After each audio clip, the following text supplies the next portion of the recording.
મને એવા પ્રિન્સિપલ જોઈએ છીએ કે જેના પાસે અત્યારે બજેટ ઇન્વેસ્ટમેન્ટ માટે નથી અથવા ઓછું બજેટ છે. Sure, તો એનું અપ્રોચ કઈ રીતે હોવો જોઈએ? શ્યોર. સો જે રીતે બધા પ્લેટફોર્મ્સના આલ્ગોરિધમ હાલમાં બદલી ગયા છે, આપણે વાત કરી રહ્યા છીએ અત્યારે જાન્યુઆરી 2026, બરાબર? તો આજની તારીખે જો ઇન ધ નાવ, જે marketing your business in the નાવની વાત કરતો હોય, તો આજની તારીખે હું વાત કરું તો પ્લેટફોર્મ્સના આલ્ગોરિધમ હવે ટિકટોકિફિકેશન ઉપર ચાલી રહ્યા છે. ટિકટોકિફિકેશન એટલે જ્યારે ટિકટોક આવેલું ને, હજી બી છે, ઇન્ડિયામાં નથી, પણ ટિકટોકમાં કેવું છે કે જ્યારે તમે પોસ્ટ કરતા હતા ત્યારે તો એ ફોલોવર્સ હોય કે ના હોય, ઇરિસ્પેક્ટિવ ઓફ દેટ તમારી રીચ બહાર જતી હતી. રાઈટ. જ્યારે એની પહેલાં કેવું હતું બધા પ્લેટફોર્મમાં કે જ્યારે તમારા 5,000 ફોલોવર છે તો એ કોન્ટેન્ટ પહેલાં 5,000 ફોલોવરના 5-10% લોકોને દેખાય, એટલે 500થી 1,000 લોકો થયા.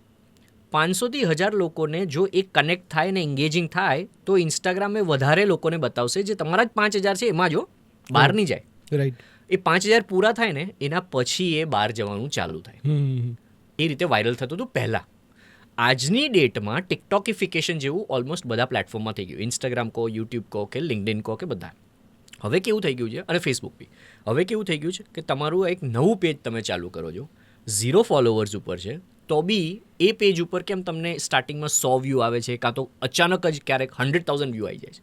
કેમ થાય છે? કેમ કે ઇન્સ્ટાગ્રામ હવે તમારા ફોલોવર્સ કેટલા છે એ જોતો નથી. એ કોન્ટેન્ટ જ્યારે પોસ્ટ થાય છે એટલે આલ્ગોરિધમ એ તમારા કોન્ટેન્ટને સ્કેન કરે છે. તમે શું બોલ્યા છો, જો વિડીયો હોય તો શું બોલ્યા છો, શું લખેલું છે, કોપીમાં શું લખેલું, બધું જ સ્કેન થાય છે, ટેક્સ્ટ, વિડીયો, ઓડિયો, ઇમેજ. અને એ આખું સ્કેન થયા પછી આલ્ગોરિધમ ડિસાઇડ્સ કે આની પ્રોબેબિલિટી ઇઝ ઓર આનું ઇન્ટરેસ્ટવાળા જે લોકો છે આ 5-10% છે, આમને બતાવો. એમાં જો એ એન્ગેજિંગ કરે છે તો એ વધારે બતાવશે. સો નાવ તમારા ફોલોઅર્સ કેટલા છે એનાથી કોઈ મતલબ નથી. સો જે તે પ્રશ્ન હમણાં પૂછ્યો કે જેની પાસે પૈસા નથી કાં તો ઓછું બજેટ છે, એમને શું કરવું જોઈએ? Number 1 thing they should do is એમને ઓર્ગેનિક કોન્ટેન્ટ ચાલુ કરવો જોઈએ. સૌથી પહેલું. હવે ઓર્ગેનિક કોન્ટેન્ટ જ્યારે ચાલુ કરવાનું આવે, બીજો પ્રશ્ન લોકોને મગજમાં આવે, કયું પ્લેટફોર્મ કરવું જોઈએ? ઓકે. ડિપેન્ડ કરે છે કે એમનું બિઝનેસ શું છે. એના માટે પ્રોપર આપણે બેસવું પડે કે હા, અમુક લોકો હશે કે જે આ ગ્લાસ વેચતા હશે, અમુક લોકો હશે કે જે આવો પોડકાસ્ટ કરીને પોડકાસ્ટનો કોર્સ કરવા માંગતા હશે. સો એ બંને બિઝનેસ અલગ છે, બિઝનેસ મોડલ અલગ છે, ઓડિયન્સ ક્યાં છે? એક્ઝેક્ટલી. પણ સૌથી મોટી વસ્તુ શું છે, એક સ્પેસિફિક હાઇપર સ્પેસિફિક પ્રોબ્લેમને વિચારી લો કે સપોઝ કે હું આ ગ્લાસ વેચવા માગું છું, તો આ વાળો ગ્લાસ જ લોકો કેમ લેશે?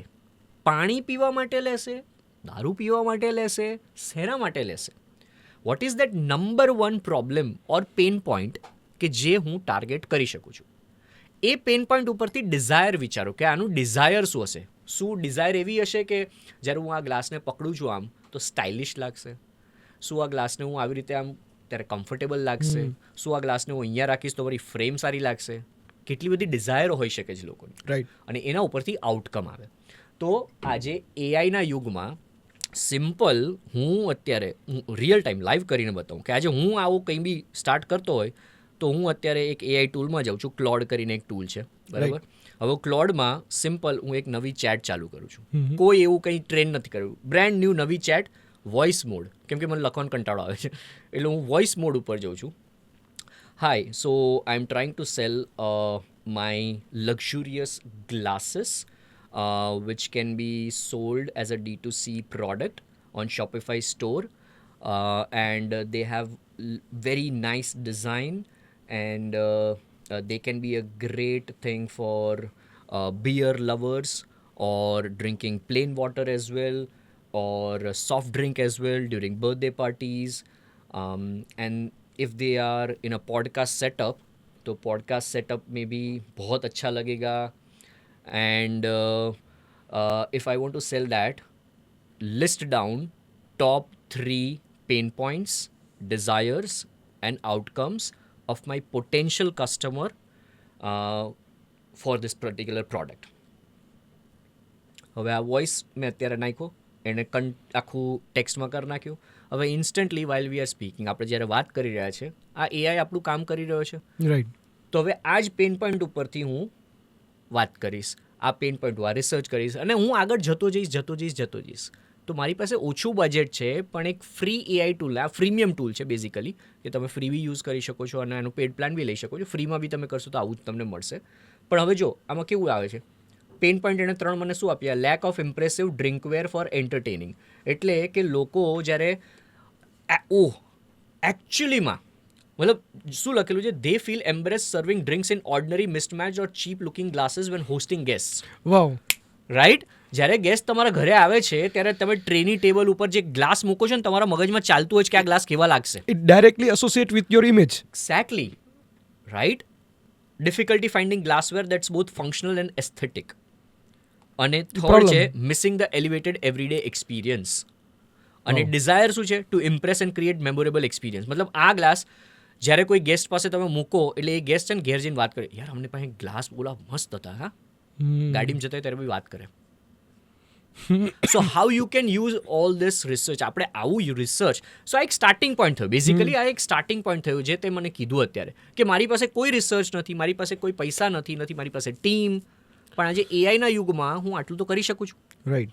તો આટલું કરવા માટે બી તમારા મગજથી તમારે થોડુંક તો ક્રિએટિવ રહેવું પડશે. અને પ્રેક્ટિસ ઉપરથી આવે છે કે આજે મેં તમને આ એક્ઝામ્પલ આપ્યો, હવે આ તમે એક્ઝામ્પલ તમારા બિઝનેસમાં કરો. That max a difference. એટલે બધા human being has different capacity. Right. તો હું આ કરી શકું છું. કદાચ કોઈ આ ડે 1 ઉપર નહીં, આ સિમ્પલ એક્ઝામ્પલ છે. આજે આ આંગળી છે, બરાબર, હું આ એક્ઝામ્પલ લગભગ મારી કીનોટ્સમાં કરતો હોઉં કે આ તમે એક આંગળી આવી રીતે રાખો. અત્યારે જો તમે જોતા હોય ઓનલાઈન, તો આ આંગળીને તમે આવી રીતે રાખો અને તમે આને પુશ કરો પાછળ, અહીંયા અડવાની ટ્રાય કરો. હવે પહેલી જ ઘામાં તમે જો આ અત્યારે જો મારી આજુબાજુ બધા કરે છે, કોઈને થતું નથી, બરાબર. આ ટીમ જે કરી રહી છે કોઈ નથી થઈ. મારે હજી હું વાતો આરામથી તમે કહેશો ત્યાં સુધી રાખીશ, મને દુખતું નથી. હવે આને રિલેક્સ કરી અને પાછું તમે ટ્રાય કરશો ને તો જેટલું હતા ને એને કરતાં થોડુંક તો પાછળ જશો જ તમે. તો આ પ્રેક્ટિસ છે. એટલે મારું આ માર્કેટિંગ કરવું અને આને રિલેટ કરો હવે કે હું લગભગ કેટલો ટાઈમથી કરું છું ને, એટલે મને હવે આ ઇઝી લાગે છે. રાઈટ? અને મસલ મેમરીમાં આવી ગયું છે આ માર્કેટિંગ, કે આ એઆઈની ટૂલને આવી રીતે યુઝ કરું છું. તમે કદાચ ડે 1 ઉપર છો, પહેલી વાર કરવા જાઓ છો, એટલે તમને થોડી તકલીફ પડે છે. અને એ તકલીફ પડ્યા પછી લોકોને એવું લાગશે કે ના મારું નથી, મારથી નહીં થાય. અમુક લોકો એવું વિચારશે કે ના તકલીફવાળું તો છે પણ આપણે કરી શકીએ છીએ, ચલો પ્રેક્ટિસ કરીએ. So it boils down to that same mindset કે તમે જ્યારે આ પૈસા નથી, બજેટ નથી, ટીમ નથી, આ બુલશીટ એક્સક્યુઝ છે. આ બધું હોવા છતાં બી લોકો નથી કરી શકતા. રાઈટ. એટલે જ્યારે તમને આવું કંઈ આઈડિયા, હવે આજે મેં તમને આ એક એઆઈ ટૂલનો આઈડિયા આપ્યો, હવે આને કઈ રીતે તમે યુઝ કરશો ને તમારા ઉપર છે. રાઈટ. તો યસ, આ સ્ટેપ 1 છે.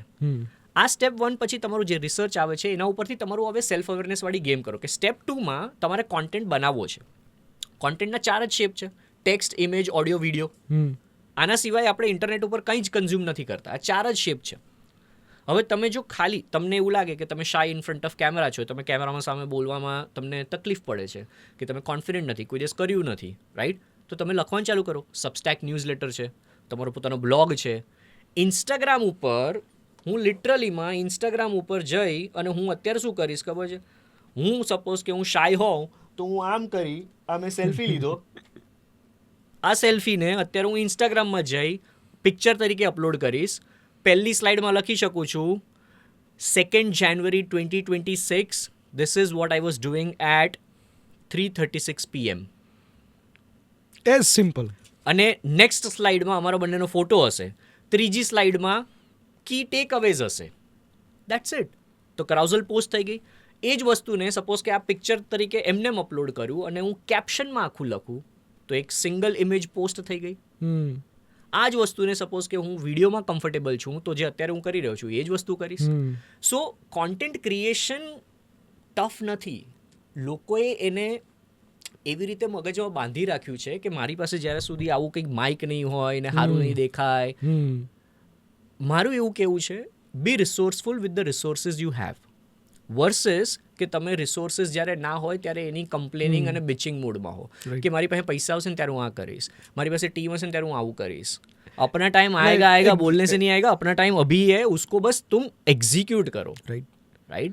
એટલે अपना टाइम आएगा થી મોટિવેટ ઘણા બધા થાય પણ motivation is temporary, execution is permanent. તો એક્ઝિક્યુટ કરવાનું ચાલુ કરો. આજે આટલા મેં ખાલી આ કદાચ 5 મિનિટની અંદર આપણે ઘણો બધો આઈડિયા આપ્યો કે એઆઈને યુઝ કરી ડિઝાયર આઉટકમ અને પેઇન પોઈન્ટ્સ તમને મળી ગયા એના ઉપરથી એક વસ્તુની વાત કરી નાખો એઝ સિમ્પલ એઝ દેટ. તમારી પાસે કોઈ પ્રોડક્ટ ના હોય તો ખાલી એટલી વાત કરી નાખો કે આ 3 વસ્તુ તમે એઆઈથી ફાઇન્ડ કરી શકો છો કોઈ બી બિઝનેસ માટે. શું પેઇન પોઈન્ટ ડિઝાયર અને આઉટકમ તમારું રીલ બની ગયું. રાઈટ.